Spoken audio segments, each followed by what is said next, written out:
हरे कृष्ण। तो क्या पुनर्जन्म होता है कि नहीं, इसके बारे में हम डिस्कस कर रहे हैं। तो हम देखेंगे भागवत गीता और दूसरे शास्त्र के आधार पर हम देखेंगे श्रीमद् भागवतम में उसमें क्या वर्णन है इसके बारे में। तो पिछले बार चर्चा हुआ कि मनुष्य जन्म के बारे में, तो मनुष्य जन्म के बारे में ये पॉइंट था कि इसी में हम ब्रह्म जिज्ञासा कर सकते हैं। मनुष्यों को के लिए संभव है जिज्ञासा करना, जिसमें हम पूछ सकते हैं ऐसे प्रश्न कि पुनर्जन्म होता है, जन्म से पहले हम कहाँ से आया, मृत्यु के बाद हम कहाँ जाएंगे। ये सारे प्रश्न का उत्तर हम खोज कर सकते मनुष्य जन्म में, हम ऐसे जिज्ञासा कर सकते। तो कैसे पता होगा कि हम लोग पुनर्जन्म ले सकते, ज्ञान कहाँ से हम प्राप्त करेंगे, पहले ये समझना चाहिए। क्योंकि अलग अलग लोग इस प्रश्न का उत्तर अलग अलग तरीके से देंगे। कुछ लोग बोलेंगे पास ऐसे हो सकते क्या, हरे राम राम राम हरे हरे। तो वास्तव में ऐसा नहीं हो सकता है कि हम लोग सीधा जाएंगे, कुछ करना चाहिए उसके लिए। तो पहले हमें समझना है कि ज्ञान हमें कहाँ से प्राप्त करना। जैसे कि हम लोग स्कूल में जाते हैं, जब बच्चे हैं स्कूल में जाते हैं, यूथ कॉलेज में जाते पढ़ने के लिए, तो वहाँ पर एक शिक्षक होता है और उनके साथ उनके पास पुस्तक भी है। जो शिक्षक है वो एक पुस्तक के आधार पर शिक्षा दे रहे हैं। तो इस प्रकार हमें शिक्षक चाहिए आध्यात्मिक ज्ञान प्राप्त करने के लिए कि पुनर्जन्म होता है कि नहीं। तो पुनर्जन्म होता है कि नहीं, उससे पहले एक और चीज़ समझना चाहिए, और ये क्या है कि हम कौन हैं। जो पिछली बार इसके बारे में चर्चा हुआ, हम कौन हैं, तो उसका उत्तर पहले समझना चाहिए, तब हम पुनर्जन्म जो बन गए एक। तो भागवत गीता क्या है, वो वेदों का सार। तो वेदों का सार जो गीता है उसमें सारे। हरे कृष्ण। तो इस प्रकार हम चर्चा करेंगे गीता के आधार पर जो स्वयं भगवान ने दिया। हम जो चर्चा कर रहे हैं यहाँ पर, हम अपने मन से नहीं परंतु शास्त्र के आधार पर, ठीक है। तो भागवत गीता में भगवान कृष्ण ने सबसे पहले अर्जुन को ऐसा ज्ञान दिया आत्मा के बारे में। क्या ज्ञान दिया? इसी श्लोक में आत्मा और पुनर्जन्म का दोनों का वर्णन होगा। ये भागवत गीता के दूसरे अध्याय 13वां श्लोक है। तो वहाँ भगवान ने कहा कि देहिनोऽस्मिन् यथा देहे कौमारं यौवनं जरा तथा देहांतरा प्राप्ति धीरस्तत्र न मुह्यति। तथा देहांत, इसका अर्थ है इस प्रकार मृत्यु का समय व्यक्ति नया शरीर प्राप्त करेंगे। इस प्रकार वो नया शरीर में प्रवेश करेंगे, व्यक्ति प्राप्त करेंगे नया देह, नया शरीर। और धीरज तत्र न मुह्यति, इसका अर्थ है जिनके पास ज्ञान है इसके बारे में, वो व्यक्ति धीर है, वो शांत है, वो न मुह्यति। न मुह्यति मतलब वो मोहित नहीं है। अगर मोहित नहीं है तो परेशान भी नहीं है। वो धीरा है, धीरा मतलब शांत है, उनको कोई दिक्कत नहीं है। किनको? जिनके पास ज्ञान है कि कैसे आत्मा शरीर बदलते रहते हैं और नया शरीर में मृत्यु के बाद नया शरीर में प्रवेश करते हैं। तो यहाँ पर आत्मा का और पुनर्जन्म का और शरीर का वर्णन है एक्चुअली। तो ये समझना बहुत जरूरी है। पहले हम बात क्या करते हैं कि जो आत्मा, जो हम कौन है, तो कहाँ हम कौन है, हम शरीर नहीं है, पहले ये समझना। तो एक यहाँ पर एक डिस्कशन हो सकते छोटा सा, कि आप लोग सोच सकते इस प्रकार, जब आप लोग छोटे थे, हम सब लोग छोटे थे एक बार बच्चे, और हम लोग खेलते थे, इधर उधर हम घूमते थे। तो उस समय हमको याद था, मतलब हमको अभी याद है कैसे हम घूमते थे, कैसे हम खेलते थे, हमको याद है अभी भी। लेकिन अभी इतना 10, 20, 30, 40 वर्ष के बाद हम लोग क्या, हम विचार करते हैं, पीछे मैच होता था, हम याद कर सकते हैं, लेकिन हम जब देखते अपना अपना चेहरा एक शीशा के अंदर में, तो हम क्या देख सकते हैं? हम ये देख सकते हैं कि ये हम तो अलग हैं, देखने में अलग व्यक्ति है। जब मैं छोटा था मैं अलग था, और अभी मैं बड़ा हूँ और मैं बूढ़ा हूँ, तो मैं अलग हूँ। लेकिन ये अलग क्या है? पिक्चर अलग होगा, छोटा बच्चे का पिक्चर और अभी शीशा में देखने से लगेगा कि अलग है, लेकिन याद तो है सभी को, क्या? कि मैं ही था उस समय, मैं ही था, एक ही व्यक्ति था, दूसरा नहीं था, कोई दूसरा नहीं था। हर एक व्यक्ति को ये पता है। तो ये एक प्रमाण है। क्या प्रमाण? कि हम लोग शरीर से अलग हैं। हम लोग, हमारा ये जो शरीर है वो तो बदलते रहते हैं, वो इसमें कोई संशय नहीं है, बदलते रहते हैं, बीमार होता है सब कुछ, लेकिन आत्मा जो भी कुछ हुआ, आत्मा हमेशा एक ही रहता है, एक ही व्यक्ति। तो इसका ये प्रमाण है कि हम शरीर से अलग हैं, हम लोग आत्मा है। शरीर तो बदलते रहते हैं। इसके बारे में हम एक और श्लोक देखेंगे। ये इम्पोर्टेंट श्लोक है। यहाँ बहुत सरल तरीका से भगवान समझाते हैं कि शरीर कैसा है। तो यहाँ इस श्लोक में भगवान इस प्रकार बोलते हैं, वसांसि जीर्णानि यथा विहाय नवानि गृह्णाति नरोपराणि तथा शरीरानि विहाय जीर्णानि अन्यानि संयाति नवानि देहि। इस श्लोक में भगवान कृष्ण ने इतना सरल तरीका से समझाया कि एक छोटा बच्चा भी समझ पाएंगे कि कैसे आत्मा शरीर बदलते रहते। तो भगवान ने कहा कि वसांसि जीर्णानि यथा विहाय, बोल रहे कि जैसे हम वस्त्र बदलते रहते, वस्त्र मतलब कपड़े हम पहनते और बाद में हम निकालते और दूसरे कपड़े पहनते हैं, करते हैं। हर एक व्यक्ति ऐसा करता है। तो जैसे कि बार बार ये कपड़ा पहनने से और धोने से वो फट जाते हैं, खराब हो जाते हैं। तो इस प्रकार हम नए कपड़े खरीदते और पहनते, ठीक है, तो कपड़ा पूरा अलग हो जाता है। इस प्रकार भगवान बोलते तथा शरीरानि विहाय जीर्णानि, जब ये शरीर जो है, शरीर बूढ़ा हो जाते हैं, फट जाते हैं, बीमार हो जाते हैं, जब उपयोगी नहीं है, उपयोग करने के लिए संभव नहीं है इस शरीर, तो अन्यानि संयाति नवानि देहि। इस प्रकार व्यक्ति नया शरीर प्राप्त करते हैं। जैसे हम नया कपड़े प्राप्त करते हैं और पहनते हैं, तो इस प्रकार आत्मा नया शरीर प्राप्त करता है। तो ये उदाहरण हम कई बार देते कि देखिए, ये जो बात है पुनर्जन्म और आत्मा के बारे में, उसमें बहुत सारे चीज हैं, क्योंकि अंतिम लक्ष्य है सुख प्राप्त करना ना, सब सुखी रहना चाहते हैं। तो इस संबंध में सुख मतलब कौन? शरीर या आत्मा?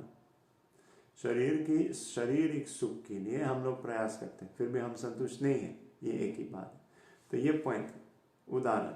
उदाहरण ये है कि देखिए, अगर मैं आपकी सेवा करूंगा, मैं आपके घर पे आऊँगा और बोलूँगा आज मैं आपकी सेवा करूँगा, क्या करूँगा? मैं आपके कपड़े धोऊंगा, आप सारे कपड़े में धोऊंगा, सुखाऊंगा, प्रेस भी करूँगा, सब कुछ आपको दे दूँगा। सुबह शुरू करूँगा काम, शाम तक सूख जाएगा, मैं आपको दे देता हूँ। परंतु मैं पूरे दिन कपड़ा धोया, सुखाया, आयरनिंग किया, प्रेस भी किया, सब कुछ किया, परंतु मैं आपको पानी नहीं पिलाया, मैंने आपको भोजन भी नहीं दिया, आपको बोरिंग भी लगता है।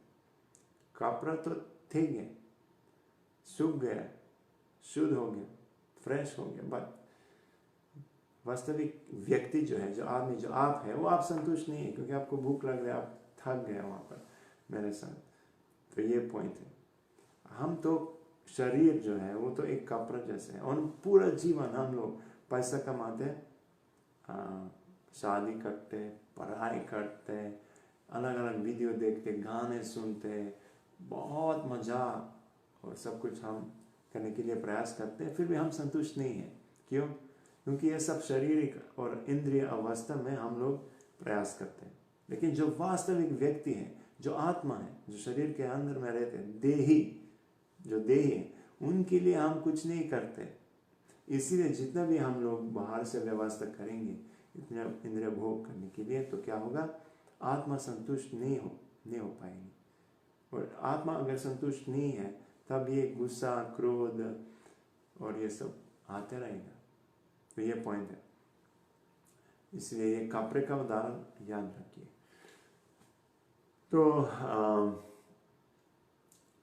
अभी हम समझ पा रहे कि हाँ, ये शरीर जो है क्या है? कभी नहीं बन, अभी भी आत्मा नहीं बन रहा है और भविष्य में भी नहीं बनेगी। अजो, अजन्म है, नित्य, शाश्वत है और पुराना, सबसे पुराना। और एक पॉइंट है, नहान्यते हन्यमाने शरीर है। जब शरीर नाश हो जाएंगे तो आत्मा रहेगी। और इसको भगवान और भी अच्छे से और भी अलग तरीके से समझाते हैं कि आत्मा को कैसे नाश नहीं कर सकते। भगवान ने कहा कि नायनम चिंदन्ति शास्त्राणि नायनम धावति पावकम न चैनम क्लेदयन्त्यापो न शुषायति मारुता। कृष्ण ने कहा कि शास्त्र ये तलवार से आत्मा को घात नहीं कर सकते। नैनम धावति पावका, आग से आत्मा को कभी नहीं जला सकते। और पानी से उसको आत्मा को गीला नहीं कर सकते। और वायु से आत्मा को सुखा नहीं कर सकते। कुछ भी करेंगे अविनाशी। ये भगवान ने क्लियरली समझाया। तो अभी जो आत्मा है, इतना हम समझ गए कि आत्मा अविनाशी है। ठीक है। और शरीर जो है वो नाश होने वाला है, इसमें कोई डाउट नहीं। अभी क्यों और कैसे आत्मा अलग अलग शरीर में प्रवेश करते हैं, ये हम देखेंगे। ये भी भागवत गीता, ज़्यादा हम भागवत गीता में देखेंगे और हम श्रीमद् भागवत में भी देखेंगे। तो ये भागवत गीता 13वां अध्याय, 13वां अध्याय में हम देखेंगे ये श्लोक 21-22, इसमें वर्णन। श्लोक 21 में भगवान ने कहा, कार्य कारण कर्तृत्वे हेतु प्रकृति उच्यते, पुरुष सुख दुखानम भोक्तृत्वे हेतु उच्यते। तो इसमें भगवान कृष्ण ने कहा कि इस संसार में जो प्रकृति है उसका अलग अलग कारण और कारण का जो प्रभाव है वो होता है, वो प्रकृति से होता है। ठीक है। परंतु जो पुरुष मतलब आत्मा है, जिसके बारे में जो अविनाशी आत्मा है, जो हम लोग हैं, वही खुद कारण है अलग अलग सुख और दुख। कारणम सुख दुख क्या बोलते हैं, कर्तृत्व, पुरुष सुख दुख का नाम भोक्तृत्व हेतु उच्यते। मतलब सुख और दुख जो है, जो हमारा खुद का सुख और दुख जो होता है जीवन, उसका कारण कौन है? हम खुद उसका कारण। तो ये समझना बहुत जरूरी है कि आगे मतलब हम मुख्य बात है अभी कि हम पुनर्जन्म लेते हैं, लेकिन हम पुनर्जन्म कैसे होता है, क्यों हम अलग अलग शरीर में जन्म लेते हैं, क्यों इस शरीर में, ये आगे श्लोक में मानना। पुरुषा प्रकृति स्तो ही भुंक्तृत्वे भुंक्ते प्रकृति जान गुणान कारणम गुण संगोस्य सदसत योनि जन्मसु। तो भगवान ने कहा कि पुरुष मतलब जीवात्मा, इस श्लोक इसका अर्थ ये। तो कैसे वो आत्मा इस शरीर में जी रहे, क्या कर रहे, कौन सा कार्य कर रहे, और कारणम गुण संगस्य, कौन सा गुण के साथ संग लेते। ये सात्व गुण, राजगुण, ये ताम गुण, 3 गुण होते हैं, सात्व गुण, राज और ताम गुण। कौन सा गुण के साथ हम लोग संग कर रहे हैं, किस प्रकार हम जीवन व्यतीत कर रहे हैं, हम तामोगुणी भोजन कर रहे हैं, राजगुणी भोजन या सत्वगुणी भोजन, ये हम कैसे लोगों के साथ बात कर रहे हैं, ये सब गाना है। और इसका क्या होगा, इसका कारण हम कौन सा किस प्रकार हम सांग कर रहे हैं, उसका कारण क्या होगा, सारा साथ यहाँ योनि जन्मसु, सात असत योनि, सात ये कौन सा योनि में हम जन्म लेंगे, अच्छा योनि या ये गलत, ये बुरा योनि, 84 लाख योनियाँ, स्थावर जल के अंदर में जो रहते अलग प्रकार के योनियाँ हैं, हवा में, वायु में पक्षी हैं, बाद में अलग अलग जानवर, कृमि, सांप और अलग अलग जो चार पैर वाले जानवर है। और उसके बाद भगवान मतलब मनुष्य जो है, जो 4 लाख मनुष्यों का है योनिया। तो कौन सा योनि में हम लोग जन्म लेंगे, तो ये क्या है, कौन से गुण के साथ हम संग लेते, हम क्या करते, वने त्रेना जंतु देहो पपत्तये स्त्रिया प्रविष्ट उदरम पुंसो रेता कनाश्रया। यहाँ पर भगवान इस प्रकार बताते कि कर्मणा दैव नेत्रेना, ये बहुत सरल बात बोले, कर्मणा, जो भी व्यक्ति कर्म कर रहे, वो कर्म करने के लिए हम कुछ फल मिलेंगे, कर्म के लिए फल मिलता है, तो कर्मणा, लेकिन फल कैसे मिलता है, दैवा नेत्रेना, नेत्रना मतलब उनके सुपरविजन, नेत्र वो देखते हम क्या कर्म करते और करते थे पीछे पूर्व जन्मों में, वो दैवा मतलब भगवान। हरे कृष्ण, कनेक्शन प्रॉब्लम। तो बात है कि देवी देवता और भगवान देख सकते हमारा कार्य किस प्रकार था और हम क्या कर रहे हैं, क्या करना चाहते हैं, तो वो हमको नया शरीर देते। तो ये वर्णन है कि उनकी नेतृत्व के अंदर कुछ साइंटिस्ट भी हैं, हरे कृष्ण, और कुछ वैज्ञानिक लोग भी होते हैं, और वो क्या करते हैं, वो रिसर्च करते हैं। एक साइंटिस्ट है, उन्होंने वो रिसर्च करने के कई बार कोई बच्चा जन्म लेते हैं, और वो बच्चा मतलब इस जन्म में बचपन से कोई दूसरा भाषा बोलते हैं, जैसे जापानीज बोलते हैं, और कभी वहाँ गया नहीं इस जन्म में, होता है ये बच्चा जो बोलता है। तो इतना हजारों केसेस है ऐसे।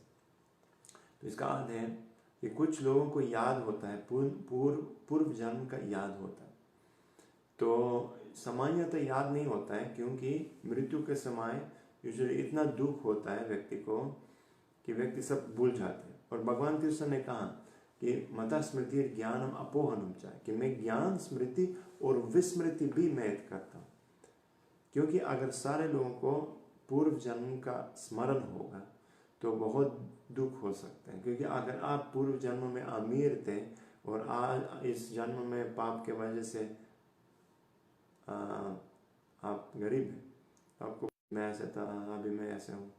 दूसरा भारत महाराज, और ये अच्छा उदाहरण है भी, क्योंकि आप लोग जो ये प्रवचन सुनते हैं, आप लोग भारत में जन्म लिया, तो भारत देश जो है, भारत वर्ष, इसका नाम है भारत महाराज के वजह से। और भारत महाराज एक ऋषभ देव, भगवान के अवतार जो ऋषभ देव थे, उनके एक पुत्र थे। ऋषभ देव के 100 पुत्र थे, और सबसे पहला पुत्र था भारत महाराज, जो बहुत महान वैष्णव थे।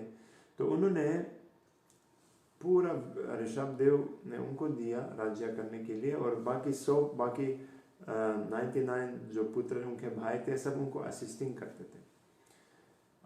कुछ उसमें नवयुगेंद्र भी थे, जो महान ऋषि थे, प्रचार करते थे, भक्ति सन्यासी थे, और इस प्रकार अलग ब्राह्मण और कुछ क्षत्रिय भी थे। वर्णन है कि ऋषभ देव के 100 पुत्र में से कुछ ब्राह्मण थे, कुछ क्षत्रिय भी थे। तो जो भी है, बात ये है कि भारत महाराज जब उनका वृद्धावस्था आने लगा, उन्होंने राज्य को परित्याग किया, पूरा विश्व को परित्याग किया, और उन्होंने वन में गया भक्ति और तपस्या और भक्ति करने के लिए, भगवान की प्रसन्नता करने के लिए। तो उन्होंने इतना तपस्या और ध्यान किया, इतना आगे पहुंच गया भक्ति में कि उन्होंने अंदर में हमेशा भगवान को देख पाया, और उन्होंने मतलब अलग अलग अष्टविकार प्रकट हुआ उनके शरीर में। तो मतलब कि वो भाव अवस्था में पहुंच गया, भगवान के लिए ऐसे भाव था उनके अंदर कि उनको हासु आया, उनको रोमांच आया, और ऐसे इतना आगे, इतना उन्नत भक्त थे। परंतु एक अच्छा गुण भी है भक्तों का कि वो दयालु होते हैं। तो उन्होंने एक बार जब एक हिरन थी, हिरन, और वो बच्चे को जन्म देने वाले थे, लेकिन पीछे से एक लायन आ गया और पानी में गिर गया। तो उस समय ये भारत ने देखा और उनकी दया के वजह से सोचा, और ये जो बच्चे की माँ थी, जो हिरन की माँ थी, वो मर गई उस समय जन्म देने से, और डर से तुरंत मर गए। तो अभी उन्होंने देखा कि अभी माँ नहीं है और चौथा बच्चा है हिरन का, तो उनको हम ऐसे नहीं छोड़ सकते।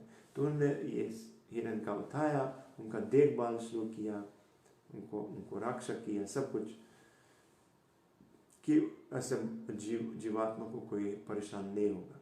जो वास्तविक साधु है वो दयालु है, जीवात्मा। तो जब वर्णन, हरे कृष्णा, तो श्रीमद् भागवत में वर्णन है कि कैसे भारत ने बाद में जब ध्यान किया, उन्हें भगवान कहा गया कृष्ण कृष्ण हरे कृष्ण। तो इस प्रकार उनका आसक्ति हुआ हिरन के लिए कि उनको कोई परेशान नहीं होना चाहिए।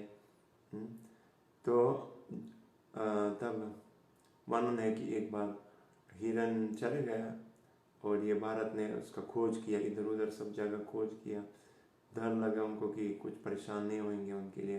तो तब वो पहाड़ से गिर गया भारत, और जब गिर गया उनका मृत्यु हुआ, और मृत्यु का समय उन्होंने हिरन का स्मरण किया। तो इस प्रकार उनका आगे पुनर्जन्म हुआ हिरन के शरीर पर। साधु संग किया पुलाह आश्रम में, उसके बाद दोबारा शरीर जब परित्याग किया, तब ब्राह्मण के परिवार पर उनका जन्म हुआ। जड़ भरत उनका नाम था।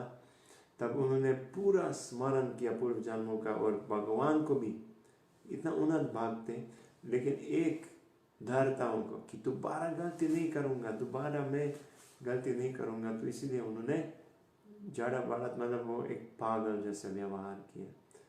क्यों? इसीलिए कि परिवार में आसक्ति नहीं होगा, समाज में आसक्ति नहीं होगा, यश और इसके लिए इसमें कोई आसक्ति नहीं होगा। तो उनके पास परम ज्ञान था, आध्यात्मिक ज्ञान, परंतु उन्होंने किसी को नहीं बताया और किसी से बात भी नहीं की। उन्होंने एक पागल जैसा व्यवहार किया, गंड मतलब कोई केयर नहीं किया, ध्यान नहीं किया वो कैसे करना, स्नान के बारे में, खाने के बारे में, जो मिला वो खाया, वो सब। उसमें ये तो अलग पूरा कथा, लेकिन इसमें हम देख सकते हैं कि कैसे पुनर्जन्म होता है। हो सकता है हम जानवर के शरीर में भी जन्म ले सकते हैं, विशेष जो तमोगुण में रहते हैं। ऑफकोर्स ये जो भारत है उनका विशेष ऐसा जन्म हुआ, केवल भगवान की कृपा से, भगवान की इच्छा के अनुसार उन्होंने वहाँ जन्म लिया, हमको सिखाने के लिए कि जो भी मृत्यु का समय हम स्मरण कर रहे हैं उस प्रकार का शरीर हम प्राप्त करेंगे। तो उन्होंने हिरन का स्मरण किया, तो इससे उनका अगले जन्म हुआ हिरन। परंतु क्योंकि उन्नत वैष्णव थे, उनके पास दिव्य ज्ञान था, इसलिए उनको भगवान ने स्मरण कराया कि उन्होंने पूर्व जन्म का स्मरण कर पाया। क्योंकि ये स्मरण करने से उन्होंने दोबारा सत्संग किया और उन्होंने प्रयास किया कि दोबारा गलती नहीं करेंगे। ये पॉइंट इस प्रकार भागवत में और भी आ रहे हैं। तो इसी को शुद्ध भक्ति, जो अनन्य भाव है, अनन्य भक्ति, उसको स्थापित करने के लिए और उसको वेद व्यास को प्रोत्साहित करने के लिए उन्होंने बताया मेरा पूर्व जन्म में क्या हुआ। मेरा मतलब नारद मुनि ने कहा कि मैं चौथा बच्चा था, और मेरी माँ थी वो दासी थी, मतलब वो नीच जाति के थी, मतलब वो आपकी जीविका के लिए दूसरे घर पर जाती थी काम करने के लिए। पैसा नहीं था इतना, पिता के बारे में कोई वर्णन नहीं है, परंतु वर्णन था कि चतुर्मास्य में जब बारिश का मौसम होता है ज़्यादा, उस समय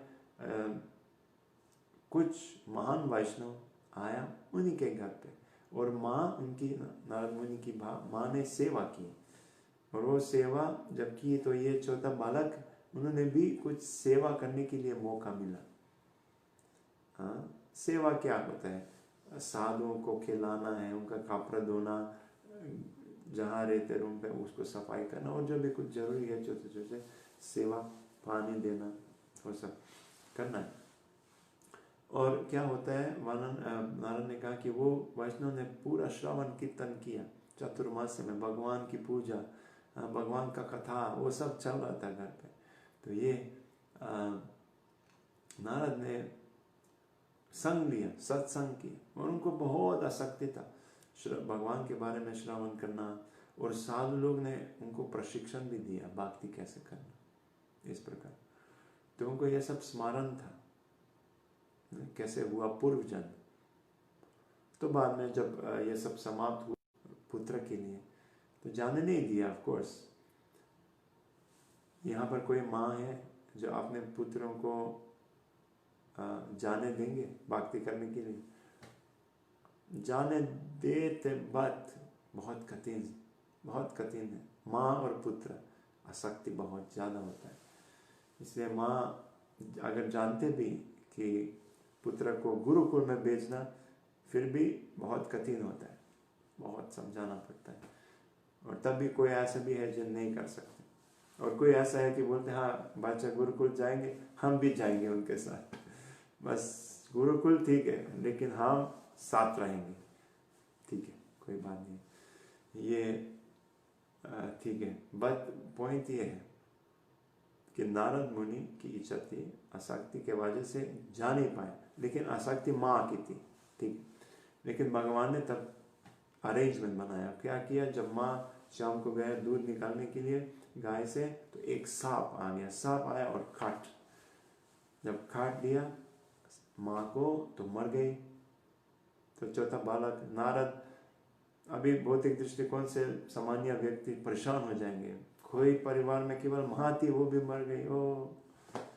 लेकिन नारद ऐसे नहीं सोचा, उन्होंने सोचा अरे बढ़िया, भगवान की कृपा ये केवल भक्ति समझ पाते हैं, ये कैसे कृपा हो सकता है? उनके लिए कृपा थी, क्योंकि ये जो भौतिक आसक्ति था माँ की, जिसके वजह से नारद जा नहीं पाया भक्ति करने के लिए, ये घर छोड़ने के लिए, तो वो तब खत्म हुआ। तो इसे उन्होंने सोचा अरे भगवान की कृपा, अब मैं मौका मिला भगवान की सेवा करने के लिए, जाने के लिए घर से। तो वो चले गए बाद में उत्तर की तरफ, वर्णन है कैसे गया, कितना कठिन परिस्थितियों में थे, लेकिन भगवान को स्मरण करके उन्होंने गया। और जब पहुंच गया एक महान बड़ा वृक्ष, अश्वत्थ बरगद का वृक्ष के नीचे, वहाँ उन्होंने पानी में रिफ्रेश को स्मरण किया, और भगवान को स्मरण करके उस समय भगवान ने उनको दर्शन दिया तुरंत समय के लिए, और बाद में भगवान अदृश्य हो गया, दर्शन दिया थोड़ा सा और बाद में अदृश्य। तो बाद में नारद परेशान थे, परेशान की, अब भगवान को देखा और अभी देख नहीं पा रहा दोबारा। तो भगवान ने कहा, भगवान का ध्वनि आ गया, आवाज आया, तो भगवान ने कहा कि इस जन्म में मैं आपको इतना दर्शन दिया और इस जन्म में और ज्यादा दर्शन नहीं मिलेगा। क्यों? भगवान ने बताया क्यों, क्योंकि एक बार दर्शन प्राप्त करने से आपका आसक्ति मैंने दी है बहुत ज्यादा हो गया, लेकिन अभी आसक्ति नहीं मिलने से लंबा समय आपका इच्छा मुझे दोबारा देखने के लिए बहुत ज्यादा हो जाएगा, और ये दृढ़ इच्छा, दृढ़ इंटेंस तीव्र इच्छा भगवान के लिए, वो अगर है दिल में, तब ये सारे गंदे चीज जो है, जो तामगुण है, जो अनार्थ है, जो काम क्रोध लोभ है, मोह है, वो सब खत्म हो जाएगा आपके दिल में। तब आपका योग्य हो जाएगा भगवान को, मुझे प्राप्त करने के लिए। भगवान ने कहा इस प्रकार ये जब नारद मुनि ने वेद व्यास को सुनाया तो वेद व्यास ने पूछा बाद में क्या हुआ, ये जो अभी आप नारद है, ऐसा शरीर आपका कैसे प्राप्त किया, ऐसे जन्म। तो इस प्रकार नारद ने कहा कि पूर्व जन्म में ऐसे हुआ, मैं वहाँ तक भगवान को सब स्मरण किया, बाद में दोबारा नहीं देखा, बाद में उसी जन्म में मैं भगवान को दोबारा नहीं देखा, परंतु प्रलय तक, बाद में जब प्रलय हुआ सृष्टि का, तब बोल रहे कि मैं बाकी जीवों के साथ महाविष्णु के शरीर के अंदर में प्रवेश किया और वहाँ शयन किया। तो मतलब ये कितना कितना समय है लगता है। और बाद में जब दोबारा सृष्टि हुआ, जब दोबारा सृष्टि हुआ तो इसी श्रीमद् भागवत में हम पढ़ते हैं, हम सुनते हैं शुक्रदेव गोस्वामी से कि ब्रह्मा का जन्म हुआ दोबारा, और बाद में ब्रह्मा से अलग अलग ऋषि मुनि और देवी देवताओं का जन्म हुआ। उसमें से एक थे देवर्षि नारद। और जब इस बार नारद मुनि ब्रह्मा के शरीर से जन्म लिया, उनका शरीर तुरंत दिव्य शरीर प्राप्त किया। ऐसा शरीर जिस शरीर से रिस्ट्रिक्शन नहीं है, वो कहीं भी जा सकते, ये भगवान के बात है। उनका दिव्य शरीर है और उनको जाने का, इधर उधर जाने का उद्देश्य एक ही है, और ये क्या है? दिव्य ज्ञान, भगवान के बारे में प्रचार करना, सबको दिए ज्ञान देना। तो इसी कथा से भी पता है कृष्ण, तो इसी से पता चलता कि पुनर्जन्म होता है। तो हर एक जीव अविनाशी है और पुण्य के वजह से नया शरीर में हम पुनर्जन्म का है कि हम लोग अपने कार्यों के आधार पर देवी देवता देखते और नया शरीर देते। तो ये संक्षेप में है, और ये ऐसे हम देख सकते हैं, उदाहरण ऐसे हो सकते पुनर्जन्म का। इस दुनिया में हम लोग व्यक्ति कितना पैसा कमाते हैं, तो जितना पैसा घर बना सकते हैं, ये पैसे के हिसाब से आप जब दूसरे स्टेट में जाते हैं, पैसा है उसके हिसाब से आप रूम ले सकते हैं होटल में। अगर आपके पास ज़्यादा पैसा नहीं है तो आपको कम प्राइस वाला रूम मिलेगा जिसमें फैसिलिटी रहने के लिए कम होंगे, टॉयलेट होगा नहीं होगा, आपको 1-2 स्टार रूम मिलेगा, नहीं तो 5 स्टार। अगर आपके पास ज़्यादा पैसा है तो आप बहुत अच्छा होटल में जा सकते हैं जिसमें बहुत बढ़िया AC रूम होगा, टॉयलेट भी होगा, सब कुछ होगा। हाँ, तो मतलब पुण्य और पाप के हिसाब से हम शरीर, अच्छा जन्म, अच्छा कुल में जन्म लेना, जिसमें जन्म ऐश्वर्य, श्रुता श्रीबीर में अच्छा कुल, अच्छा ऐश्वर्य, धन संपत्ति जन्म के समय और यदि मिलता है, ज्ञानी मतलब बुद्धिमान है व्यक्ति, और सुंदरता और शक्ति, ये सब मिल सकते हैं अगर पुण्य ज़्यादा है। अगर नहीं है तो गरीब परिवार, पैसा नहीं है, सुंदरता नहीं है, रूप नहीं है, ज्ञान नहीं है, सब ये है। तो पुनर्जन्म, ये जो शरीर है ये एक मनुष्य शरीर जो है, हरे कृष्ण, ये शरीर क्या, इस शरीर के बारे में पूर्व प्रवचन में डिस्कस हुआ कि ये एक माध्यम है, मनुष्य जन्म विशेष माध्यम है जिसके माध्यम से हम लोग पुनर्जन्म को पार कर सकते हैं और हम भगवान को प्राप्त कर सकते हैं, भगवान से मिल सकते हैं हम लोग। तो ये एक विशेष चीज़ है, लेकिन ज़्यादा समय हम नहीं रुकेंगे इस शरीर में, कुछ समय के लिए हम मिला इस शरीर, आगे अगर हमारा कार्य ठीक नहीं होगा जीवन में, अगर हम पाप करेंगे, हम दोबारा मनुष्य शरीर नहीं प्राप्त करेंगे। और ये बड़ी समस्या है, बड़ा दिक्कत, क्योंकि बाद में इस ज्ञान जिसके बारे में आप चर्चा हम कर रहे हैं और उसको पालन करना संभव नहीं होगा। इसलिए अभी हमें आगे जाने के लिए अभी ज़्यादा ज्ञान प्राप्त करना भगवान के बारे में और भक्ति के बारे में, और उसको अभ्यास करना चाहिए, प्रैक्टिस करना चाहिए, तीव्र भक्ति करना चाहिए, जिससे हम भगवान की तरफ जाएंगे। और दूसरा है कि हम दोबारा जन्म नहीं लेंगे, क्योंकि एक पॉइंट है, बार बार जन्म लेना, जन्म मृत्यु जरा व्याधि दुख दोष अनुदर्शन, ये दुख है। देखिए, जन्म जब होता है शिशु का तो वो रोता है। क्यों रोता है? अगर उनको दुख नहीं होता है उस समय तो क्यों रोएंगे? तो उस समय और भी परेशान है। इस पुनर्जन्म चक्र के बारे में भगवान कपिल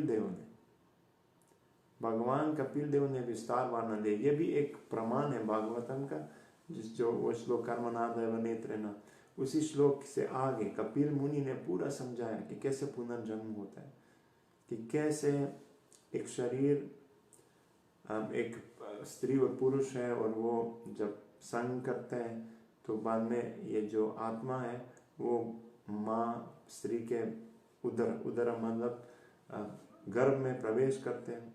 प्रवेश करने के बाद में कुछ धीरे धीरे वो जो भ्रूण है वो उसका विस्तार होता है। हर दिन इतने सारे मायने बढ़ते रहते हैं, उनके अलग अलग अंग इंद्रिया आ जाते हैं। और बाद में कैसे वो परेशान रहता है, अंदर में कृमि और ये कीड़े काटते हैं, और माँ जो कुछ तीखे चिली और ये सब मिर्च खाते हैं तो वो बच्चा परेशान होते हैं अंदर। बाद में बहुत परेशान होते गर्भ के अंदर में, तो गर्भ के अंदर में बच्चा प्रार्थना कर, हे भगवान को याद आते हैं उस समय, भगवान आप मुझे यहाँ से निकाल दीजिए जल्दी, मैं जब जन्म लूंगा जरूर मैं अपना जीवन आपको समर्पित करूंगा। ऐसे प्रार्थना कर रहे हैं, बढ़ जाती है और इस प्रकार भगवान को भूल जाते हैं और जीने के लिए, जीविका के लिए पाप भी करते हैं और इंद्रिय भोग के लिए पाप करते हैं व्यक्ति। तो ऐसे पाप करते करते दोबारा वृद्ध हो जाते हैं और मर जाते हैं, और तब यमदूत आते हैं तो नरक जाना पड़ता है। तो नरक में क्या क्या दुख है, तो दोबारा नरक में जब दुख यम यातना पाने के बाद बहुत कठोर, दोबारा अलग अलग जानवर के शरीर में जन्म लेते हैं जानवर, और बाद में दोबारा मनुष्य जन्म प्राप्त होता है और इस प्रकार। और बाद में दोबारा अगर असत्संग कर रहे व्यक्ति, पाप कर, दोबारा नरक में जाना पड़ता है। तो ऐसे अच्छा है, जीवन में बहुत पैसा है और सब कुछ है, लेकिन बहुत बड़ा खतरा है कि वो पाप करते हैं लोग, क्योंकि जीवन में बहुत पैसा है, बहुत बड़ा मकान, बहुत अच्छा शिक्षा, तो क्या उनके पास पैसा है और गर्व है, गर्व मतलब मिथ्या अहंकार, तो वो पाप करते हैं, दूसरे लोगों को हिंसा कर रहे हैं और पशु हिंसा कर रहे हैं, मांस खाते हैं। तो कुत्ता अगले जन्म में उसको पहले नरक जाना पड़ता है, बाद में कुत्ता बनना पड़ता है, ये भागवत में वर्णन है। तो ये पुनर्जन्म का जो चक्र है ये खतरनाक चीज है, ये इतना सुंदर चीज नहीं है, ये हर एक कदम में दुख है और दुख बढ़ता रहता है। इसीलिए पुनर्जन्म को पार करना है और ये संभव है मनुष्य जन्म, लेकिन केवल मनुष्य से नहीं, मनुष्य जन्म में साधना करना चाहिए।